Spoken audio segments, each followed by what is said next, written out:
They paid, 20 million? yeah, make sure you say that. They got the Philippine Islands, but they paid $20 million for it. Okay? Charles, give me another possession we gained. Another possession we gained from victory in the Spanish-American War. A possession would be like the Philippines. Well, it wasn't the Philippines. Guam Island? Guam Island in the Pacific. Say where it's at. Guam Island in the Pacific. And Andy, what's the third possession we got? Didn't take Cuba by God, but we got Guam and the Philippines and Puerto Rico. Very good. Okay, those were possessions. Do we need to know all three of those? All three. And yeah, the fact they gained freedom for the Puerto Rican and Cuban people is great, but it's not a possession. Okay? Okay, Josh, where was President William McKinley when he was assassinated at the speaking engagement? Where was he?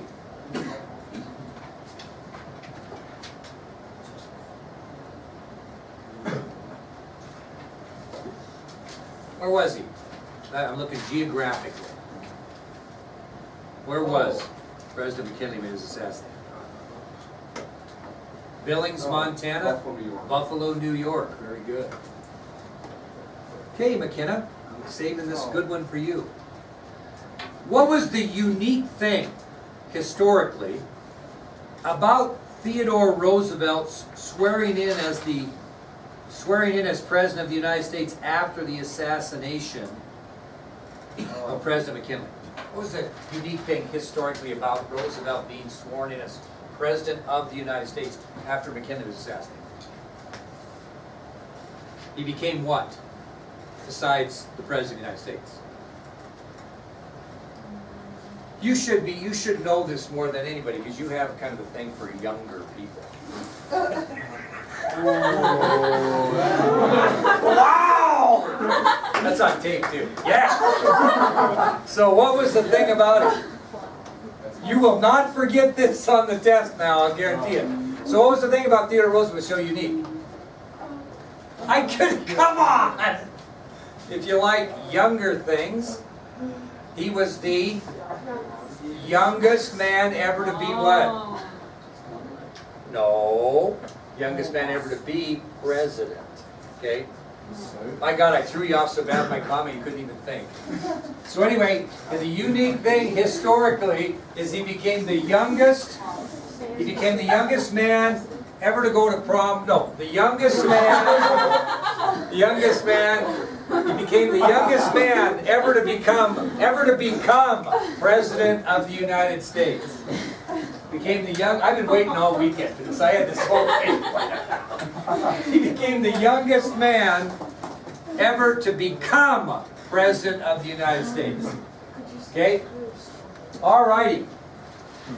Sorry. Okay, generally, May, give me one of the three accomplishments that President Roosevelt did during his presidency. He doubled the number. Generally. So you don't even have to say that. You just say what? National parks. Okay?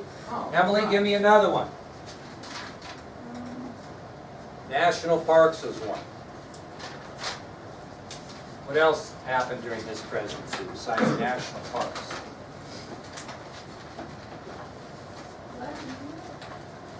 It's not just like right here. What else did he do?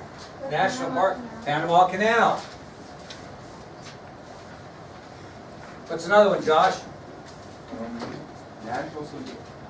A national symbol. You should put teddy bear because there's lots of national symbols, so put the national symbol teddy bear. And Andrew, what was the last one you could put in there? The advancement of the average person. The advancement of the average person. So 4 things he did was the advancement of the average person, or I'll even let you just write in there the square deal. You want to write in the square deal. The Panama Canal, a national symbol, the teddy bear, and national parks. Okay? All right, now let's get to the matching. There are going to be 40 answers on this total, so the test is going to be worth 120. Okay? 3 apiece. All right, here we go. We got to get into your names here now. I'm gonna go down the line. Alexa, you're first. You gotta look at these elections, whip through your notes. Who was the Populist Party candidate for president in the election of 1892? Who was the Populist Party candidate for president in the election of 1892? James B. Weaver. Yeah. Is that right? 92?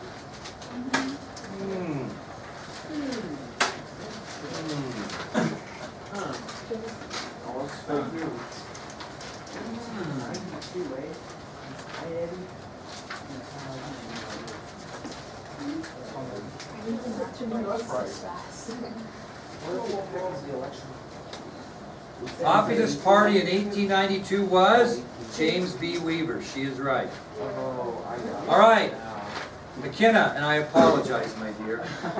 Who was the Democratic candidate for president in 1876? First one we talked about. Who was the Democratic candidate for president in 1876?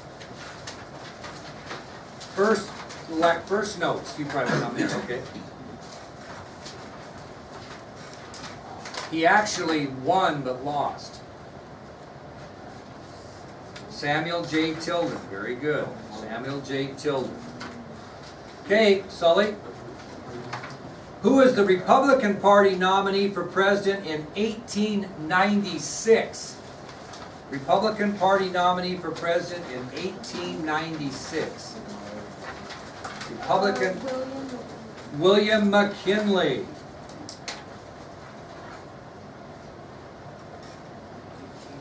Mackenzie, my dear.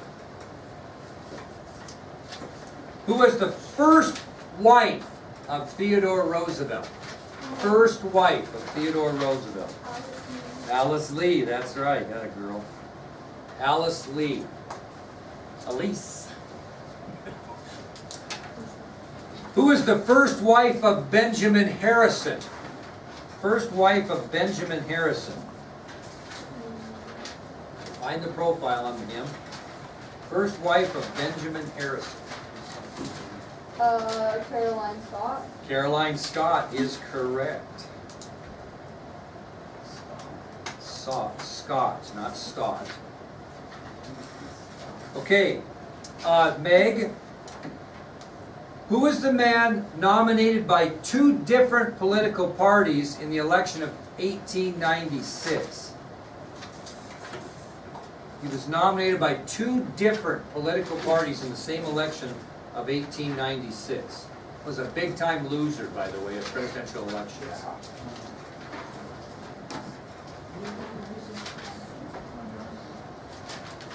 Who was the man nominated by two different political parties in 1896? Had three names, too.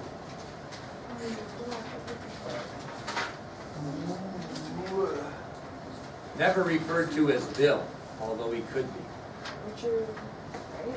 Bill always just short for William. So who was the, in 1896, we got to get these kind of organized, 1896, who was the man nominated by two different political parties? Anybody? William Jennings Bryan. All right, Rachel, who was the second wife of Benjamin Harrison? Second wife. Demick? Is that right? Yeah. Yep, that's right. Okay, Emily. Who was the assassin of President McKinley? The assassin of President McKinley.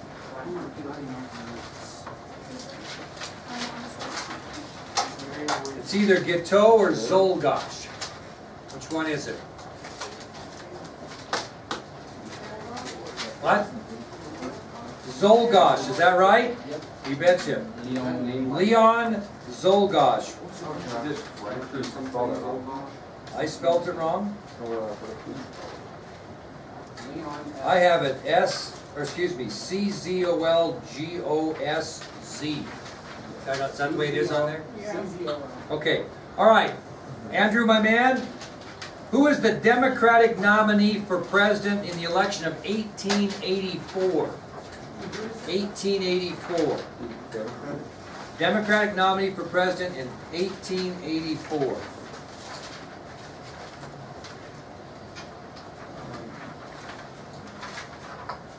Robert, please.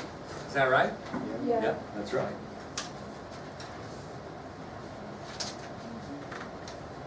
Robert Cleave. All right, Porter, who is the senator from Colorado that introduced a resolution to Congress stating the United States would claim no rule over Cuba after the Spanish-American War was over? It was the Teller Amendment. What was the guy's name, other than Teller? Henry Teller. Henry Teller, very good.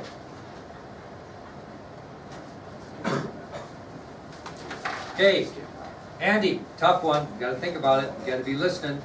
The profile on Roosevelt. Who is the man whom Theodore Roosevelt threw his support behind in the election of 1908, when he chose not to run for re-election, but he threw his support behind somebody in 1908? Who was that guy?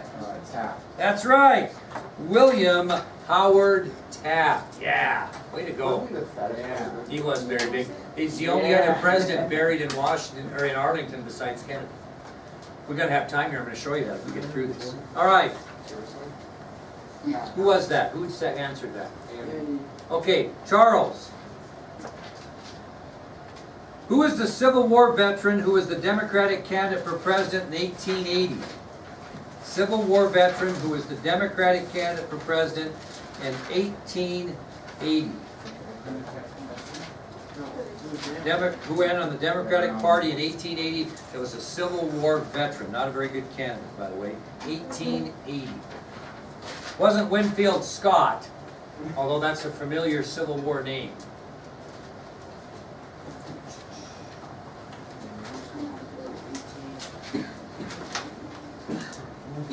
Winfield Hancock, very good. Okay, Peyton, my man. Who was the president who attended Miami of Ohio earning a law degree? Now that had to be a president we did a profile on. Keep that in mind. Had to be one we did a profile on.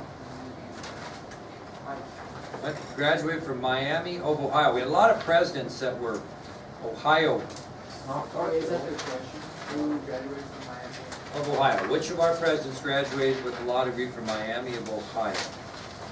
Can you spell Teller? T-E-L-L-E-R. Anybody got her there yet?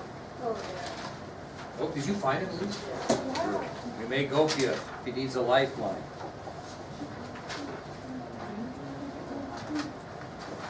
It wasn't William Henry, Peyton. It wasn't William Henry.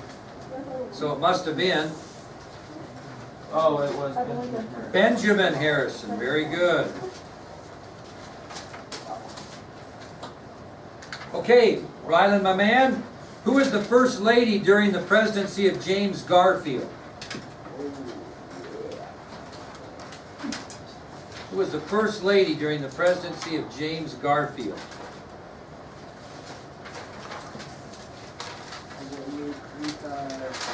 That's right, Lucretia Randolph. Attaboy. Lucretia Randolph. So, I have a question. Okay, I'm listening. If the president has like the first lady, like his wife, who's elected in office, and she dies, and then he gets remarried while still in office, is she still considered the first lady? Yeah, we had one president that had his daughter, or no, it was his niece. James Buchanan had his niece. You can kind of pick whoever you want. All right, here we go, Brian. Who was considered a member of the half-breed group who ran unsuccessfully in 2 presidential elections? Considered a member of the half-breed group that ran unsuccessfully in 2 elections. A little tougher one. Somebody wrote a report on him in here. Yeah, he was a half-breed and he actually ran unsuccessfully in 2 presidential elections. Wasn't James Garfield.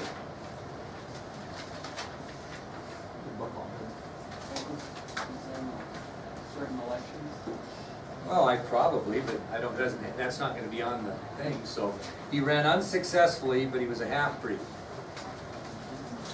And he wasn't James Garfield. And you're kind of being a little bit of a pain here. Oh. No, not Louis Payne. He's really rewriting history here. Louis Payne got out of prison and ran twice. James G. and you're a pain. There you go, James G. Blaine. Took you long enough. Wait, he ran for king for... He ran for unsuccessfully twice for president. He was never the half-breeds. All right, here we go, Josh. Who was the U.S. naval commander who was responsible for the capture of Manila, the capital of the Philippines? George Dewey. George Dewey. Back at you, Josh. Oh, God. Who was the first lady during the administration of William McKinley? First lady during the administration. Ida Saxton is right. Ida Saxton. First lady during the administration of President William McKinley. I can see who's sponging this information and who's not. First lady during the administration of President McKinley. Okay. Brian, back at you. Brian, who was the man who attempted to assassinate President Theodore Roosevelt? John N. Schrank. That's right, John N. Schrank. There's 25 matching, you said? There is. So 15 short answer? What? 15 short answer? 14, 15 short answers. It's going to be a case test. Yeah. All right, here we go. Ryland, Oh, you ready? All hold on. I just got to write John Schrank. right. I love you kids. This is my whole life. I just still feel so good about myself. Alright. My self-esteem's at an all-time high. All right, Ryland, who was the Secretary of State who referred to the Spanish-American War as that splendid little war? Oh, see, I wrote that down. I remember that. Oh boy, that's the idea. Okay, it is John Hay, right? John Hay is right. Yeah. McKenna? I'm really fond of her. Okay, I was pretty good one, actually. who was the Supreme Court Justice that was originally assigned to the Electoral Commission, but he resigned to become a United States Senator, which screwed everything up that led to the deal that was made between the Democrats and the Republicans in 1876? His initials would be DD. This would have been 1876. David Davis, that a girl. David Davis. Super long, I think. Mackenzie, the princess. Who was the lady who Theodore Roosevelt married after the death of his first wife? Edith Carroll, that a girl. Wait, Roosevelt? Edith Carroll.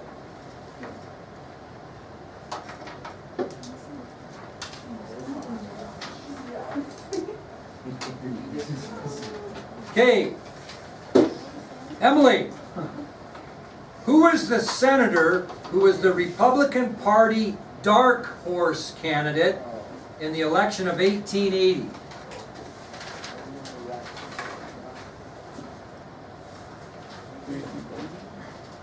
Yeah.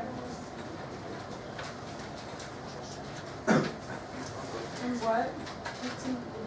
Yep.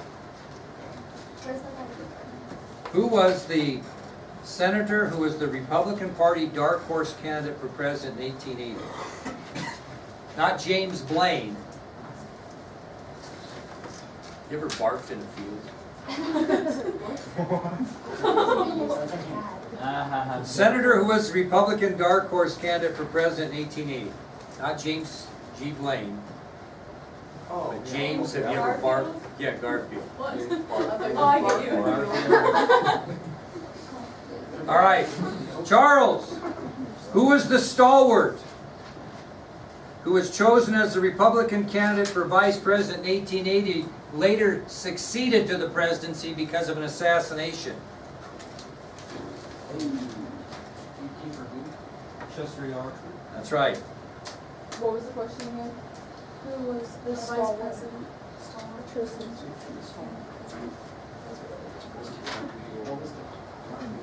The question was, who is the stalwart that was chosen as the Republican candidate for vice president in the election of 1880? Okay, I gotta check something out here. I got an A. I got a B. I got a C. I got a D. I just stopped at the short answers and I'm just figuring out.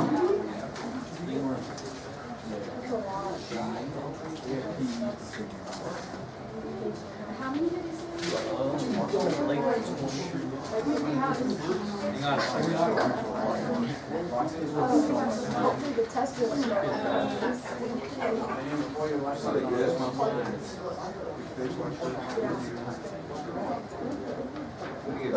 Okay, I missed one. Sorry. Who is the Ohio governor that was the Republican Party nominee for president in the election of 1876? Anyone?